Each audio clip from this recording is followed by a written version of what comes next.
Salut les amis, j'espère que vous allez bien. Aujourd'hui, je voulais parler avec vous d'un sujet qui revient régulièrement dans les questions qu'on me pose, dans les commentaires, etc. À savoir comment faire pour avoir la taille fine, comment la garder. Et c'est vrai que de par mon expérience depuis maintenant plus de 25 ans que je pratique et surtout toute ma carrière aux États-Unis dans laquelle j'ai gagné beaucoup de compétitions en men's physique, je me suis démarqué justement par ce critère-là. Donc c'est vraiment un des critères principaux dans la catégorie men's physique, donc c'est la catégorie dans laquelle j'ai eu ma carte pro aux États-Unis.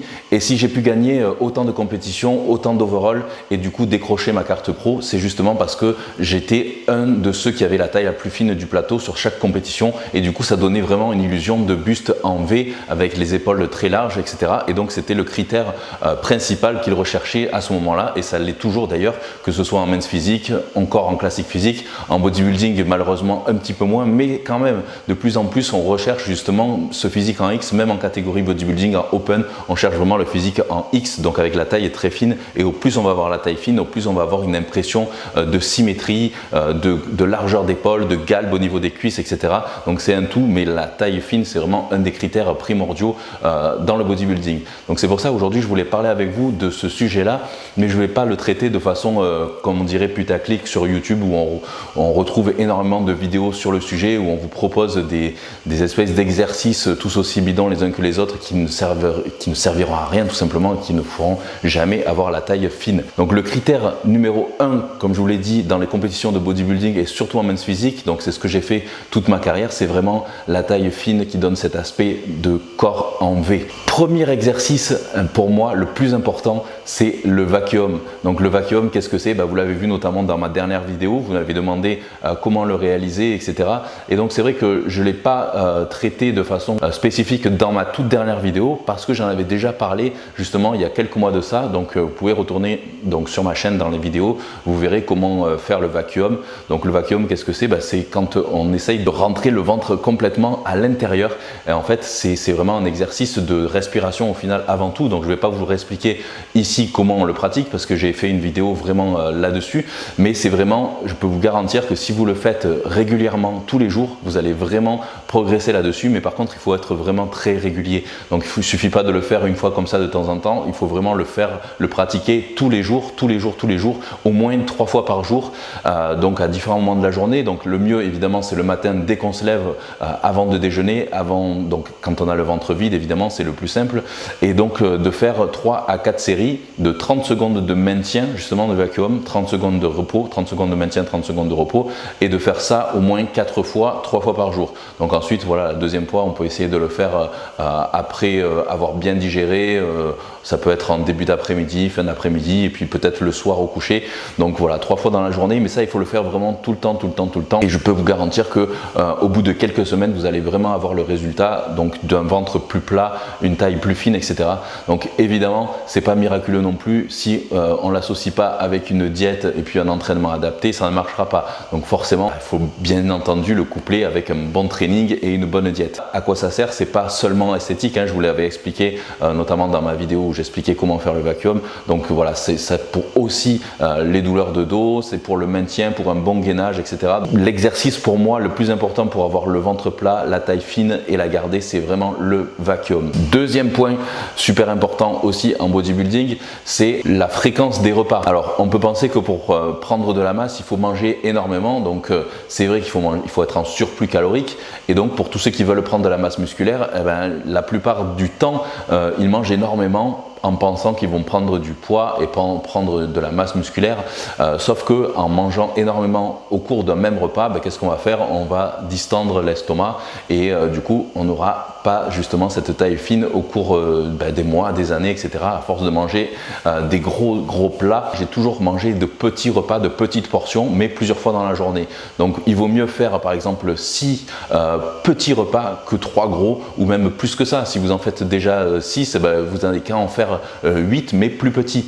Donc je dis ça, mais c'est valable aussi bien pour la sèche que pour la prise de masse, parce qu'évidemment en prise de masse on va manger plus de calories, donc ça va être plus difficile pour répartir tout au long de la journée, mais voilà, il vaut mieux faire, comme je vous l'ai dit, au moins 6, 7, peut-être même 8 petits repas que 3 gros. Par exemple, si le midi vous mangez 400 g de riz avec 200 ou 300 g de viande blanche ou de steak 5%, etc., eh bien, il vaut mieux manger 200 g de riz avec 150 g de viande rouge et 2 heures après manger à nouveau le même plat et ainsi de suite, que de manger, de se gaver au cours du même repas. C'est ça qui va vraiment distendre votre estomac et qui va faire qu'on ne va pas arriver à garder une taille fine. Troisième point super important, ne pas surentraîner les abdos. Je vois énormément en salle de sport souvent des gens qui font plus d'1 heure d'abdos d'affilée, voire même 2 des fois, c'est déjà arrivé. Mais en fait, ça ne sert strictement à rien de surentraîner les abdos. Les abdos, c'est un muscle comme les autres et on ne va pas le surentraîner non plus. Donc ça ne sert à rien de faire des tonnes et des tonnes d'exercices d'abdos, de crunch, etc. J'en avais déjà d'ailleurs parlé dans plein de vidéos. C'est un muscle qui va aussi grossir et forcément, s'il grossit, ça va élargir la taille. Et surtout aussi au niveau des obliques. J'en vois souvent qui font ce genre d'exercice, vous savez, avec le bâton là pendant des heures et des heures et des heures, et ça ne sert strictement à rien du tout, en pensant que vous allez brûler peut-être des graisses au niveau des poignées d'amour, etc. Mais c'est tout l'inverse en fait qui va se produire, c'est que vous allez prendre du muscle ici au niveau justement des obliques qui va faire des espèces de bourrelets par-dessus déjà vos bourrelets. Et oui, parce que vous n'aurez jamais d'abdos si votre peau n'est pas aussi épaisse que la peau de votre main. Donc là, tirez la peau de votre main comme ceci,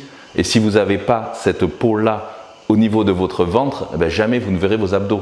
Donc ça veut dire quoi? Ça veut dire que pour avoir cette peau aussi fine au niveau du ventre, il ne faut quasiment pas avoir de graisse au niveau du ventre. Donc en général, il faut être aux alentours de 8%, 10%.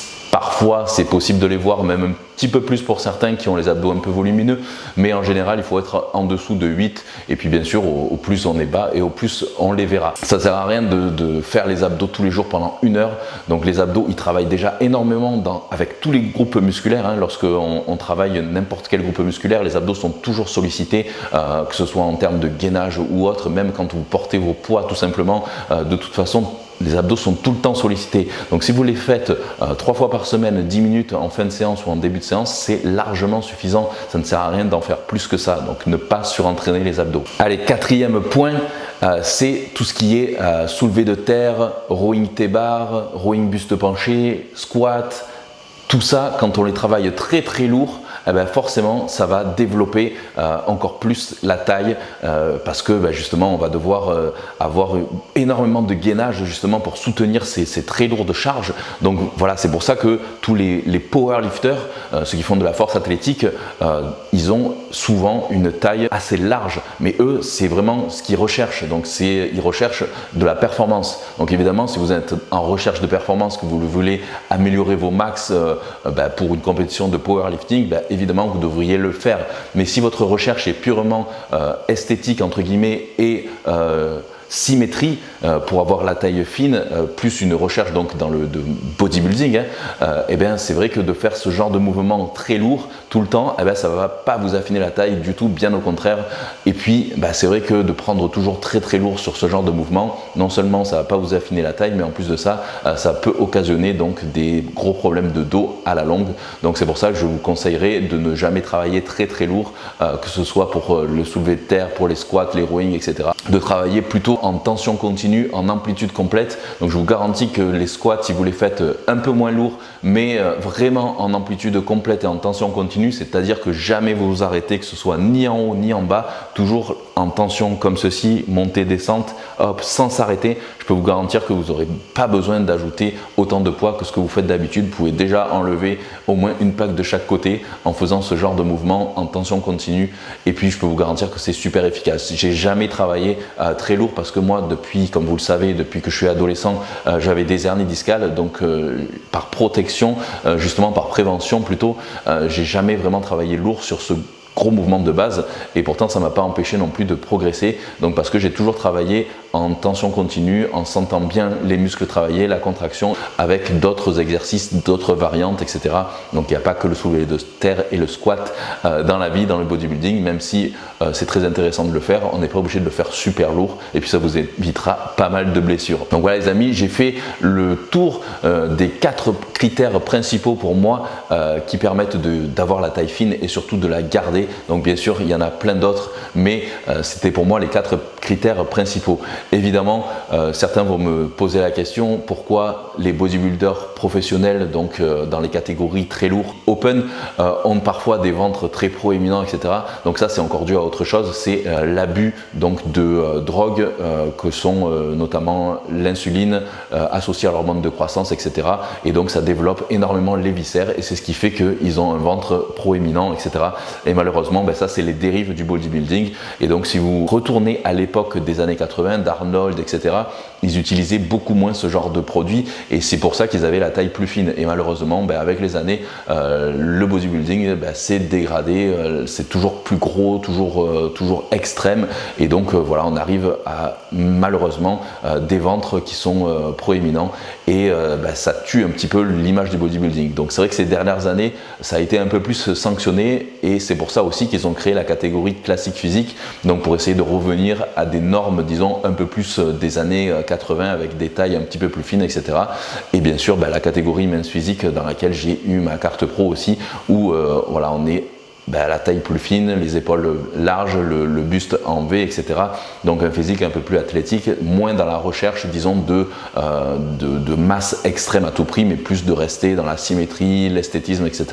Donc après chacun fait ce qu'il veut et puis il en faut pour tout le monde. Donc voilà les amis, j'espère que vous aurez apprécié cette vidéo. Donc n'oubliez pas de vous abonner à la chaîne pour ne rien louper, activez aussi les notifications et puis on se retrouve très vite pour de nouvelles vidéos. Bye bye.